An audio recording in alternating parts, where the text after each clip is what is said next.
Hi, I'm Stewart Spinks and welcome to episode 333 of my podcast, Beekeeping Short and Sweet. What do you do if you find your colony has died out over winter? Give up and start another hobby? Or learn from the experience and become a better beekeeper? I'm all for the second option, and hopefully today's podcast might help you understand why your colony has died out over the winter months.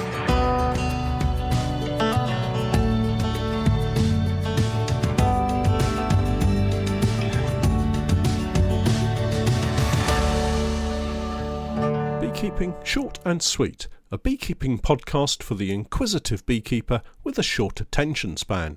A beekeeper, in fact, just like me.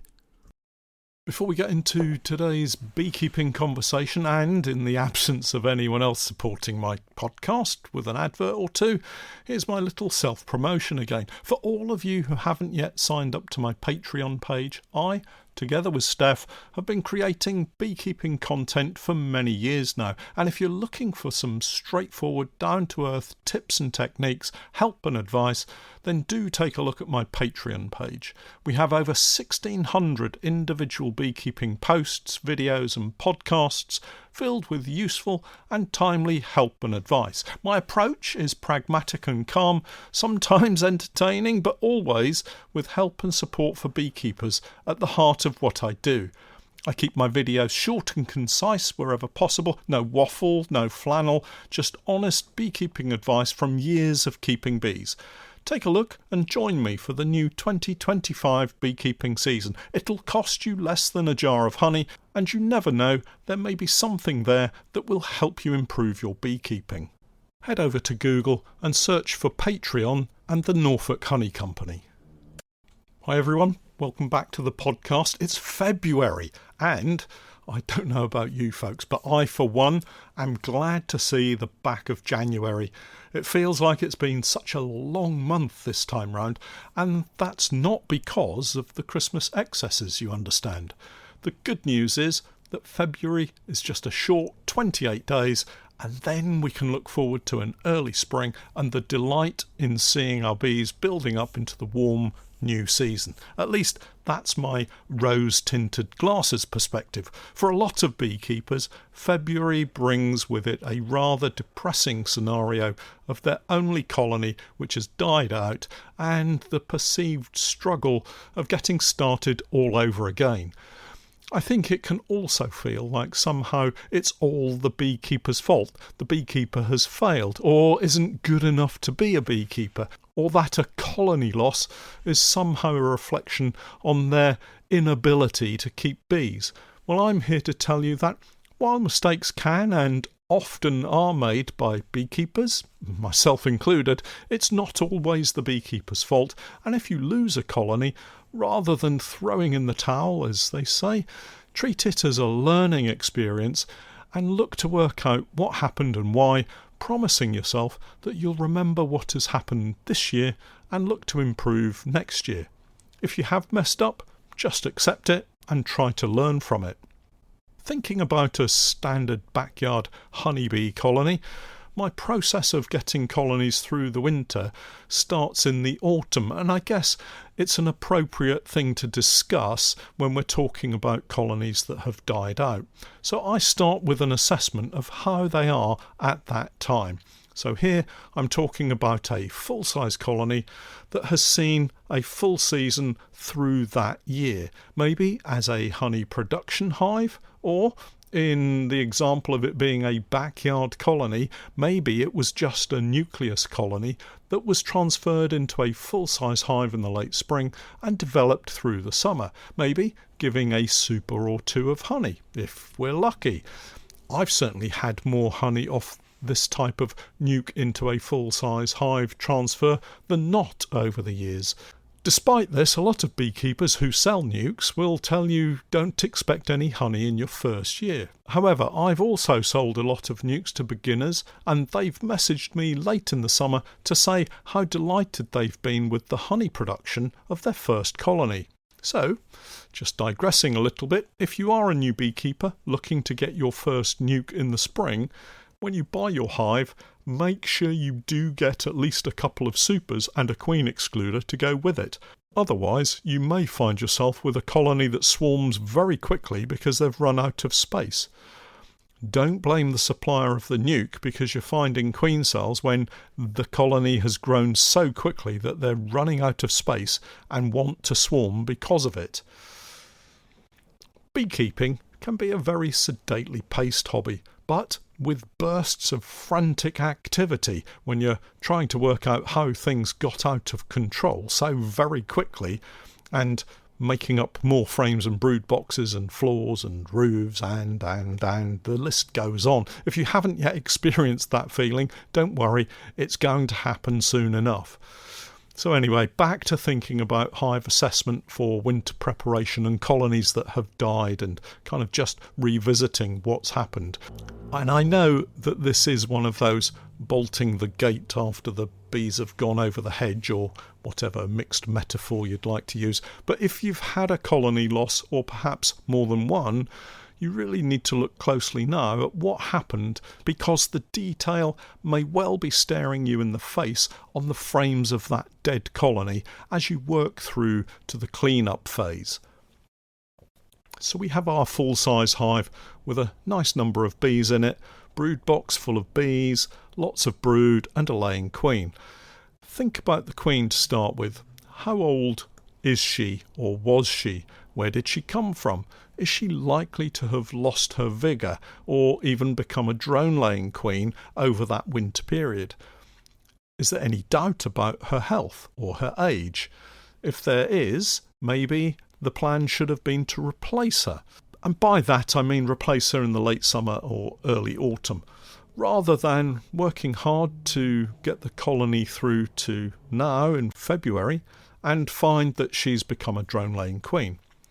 Late season supersedure queens are a regular occurrence, but again, if it's very late, there's always that worry that she hasn't mated well enough to get through to the new season and then allow the colony a chance to produce another queen in the spring. So let's assume that our queen is young and healthy.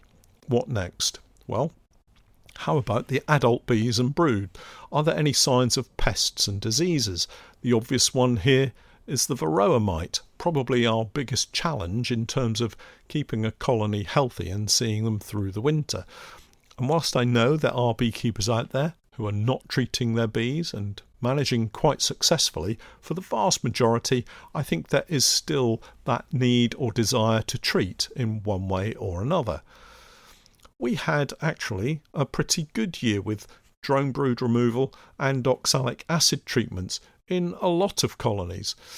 But I think, as I've mentioned previously, we did get a little bit late with our oxalic acid treatments over winter, and we have suffered losses from what I assess to be varroa damage. Interestingly, one apiary in particular seems to have suffered more than most, and we lost a disproportionate number of nukes compared to other apiaries. Let me explain. And this isn't just a varroa issue. This is also, I think, a wasp and hornet issue. In late summer, after the borage crop had been taken, I created a large number of nukes using a version of the shook swarm method. We set up numerous nuke boxes loaded with frames and foundation and shook bees from colonies that were on the borage into a large bucket and then dropped an amount of those bees from the bucket into the prepared nukes, without their queens, I hasten to add. The queens were left in the original hive with the remaining flying bees, the bees that were left on the comb that weren't shook off, and of course all of the brood in the frames. The nukes, with the now queenless bees inside, were removed back to our Norwich-based apiaries and had a new queen introduced into them. The nukes were regularly fed with packs of fondant and were kept well supplied with food stores whilst the foundation was being drawn and the new queens settled into their egg-laying tasks. By the time we got through to the late autumn and winter, I would say all of the colonies were doing well, had plenty of adult bees and several frames of brood. Some were so large we moved frames of brood from these into smaller colonies. Everything seemed to be going really well. Then, For what seems no apparent reason, all but one nucleus colony collapsed and died at our fishing lakes apiary, whereas all the nukes that we'd taken to our allotment apiary were doing just fine. Something had gone seriously wrong, but exactly what, I wasn't sure. My best guess is that late autumn attacks from wasps and hornets combined with a probable increase in varroa caused the problem. We don't have anywhere near the number of wasps and hornets at the allotment apiary compared to the fishing lakes, despite this being a much better season for us in terms of those wasp and hornet attacks. There weren't anywhere near as many this year as we'd had in previous years, and everything else in terms of the setup of these nukes was exactly the same. So you see, I do get it wrong sometimes, and our bees will occasionally find a way to collapse and die out, but it doesn't mean that I'm quitting any time soon. Let's think back to getting that colony prepared for winter. We've checked the queen, she's fine. We've checked the bees and brood, they're fine. And we've treated them for varroa. Next up is food stores. Do they have enough to see them through the winter? This is a real challenge for beekeepers because all colonies are different and will consume food at different rates. Weather fluctuations will impact on how much food is consumed. Some colonies are more frugal than others, and of course beekeepers all over will be adding fondant as a kind of belt and braces fix to avoid worrying too much about them and whether or not they've given their bees enough food or not. Finally, but not exclusively, and as I've already mentioned, the weather is one of the biggest factors. Sometimes cold, damp days can cause frames to go mouldy. Warm, sunny days can get the bees active and eating through their food stores. And freezing days and nights can combine to simply cause a colony to freeze to death. So having said all of that, how do you decide what's happened to your bees and why? When you open up your dead colony, take things slowly, ideally back home in the garage or shed where you're not going to encourage robbing from other colonies. Start at one side and remove the frames one at a time and inspect each one. I'm going to describe a fictitious colony to you now, and hopefully this example will give you an idea of the cause of their demise. I think, personally, it's fairly obvious, but if you've no experience, it might be the first time you've come across this scenario, so it might help you. So here we go, one frame at a time. Frame number 1, heavy and full of stores. Frame number 2, heavy and full of stores. Frame number 3, oh look, it's heavy and full of stores. Frame number 4, light with very little stores, no brood and no bees. Frame number 5, light with no stores, no brood and no bees. Frame number 6, light with a little bit of food but no brood and no bees. Frame 7, no food but a small patch of sealed worker brood that looks healthy, with a circle of dead workers sitting on top of the brood, including a dead queen, and surrounding the sealed brood a circle made up of a couple of cells thickness, with dead adult bees stuck inside with only their rear ends sticking out. Frame 8, light with a little amount of stores, no bees and no brood. Frame 9, light with no stores, no bees and no brood. And finally frame 10, heavy with stores, no bees and no brood. Added to this, you can see a heap of dead bees on the floor of the hive beneath the frames. So there we have it, my fictitious 10-frame Langstroth hive with a dead colony inside.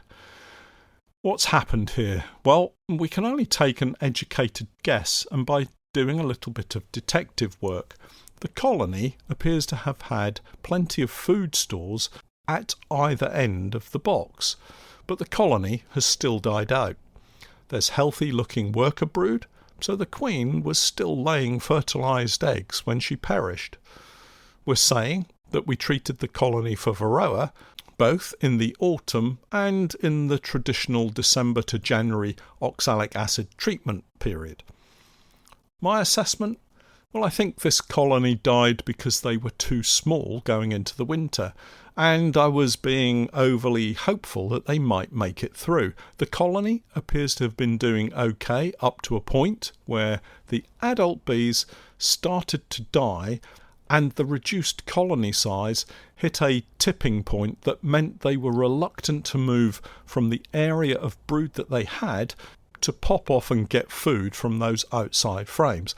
They appear to have eaten food in the localised area around the brood nest, but found themselves isolated from the food in what must have been a prolonged period of colder weather. Something, fictitiously, I didn't make a note of, but I do remember there being a cold snap for a couple of weeks a few weeks ago. Do remember we're making this up as we go along. This appears to be a classic case of a small colony suffering from isolation, starvation, and then hypothermic shock. I know this is an idealistic kind of scenario and description, but I hope for those of you who are inexperienced, it gives you some idea and thoughts on what to look out for and what to think about as you work through an assessment of a dead colony. Another example might be all of the frames are exactly the same as I've just described, with the exception that instead of worker brood, you only see drone brood, a classic drone-laying queen scenario. Just look carefully and thoughtfully at the frames and the floor of your dead colony, and it will guide you as to what might have either gone wrong, something that you've missed, or that your colony was just not ever going to make it through the winter anyway. If you do all of that and take on board what may have happened, make a note of it, or remember it for next autumn, it may well be the difference between your colony surviving the winter or not. Well, that's it for this week. Don't forget to check out my website www.norfolk-honey.co.uk, and for my latest videos and podcasts with more updates, tips and techniques, it's the same Patreon page, www.patreon.com/Norfolk Honey. And remember, I'm Stewart Spinks, and that was Beekeeping Short and Sweet.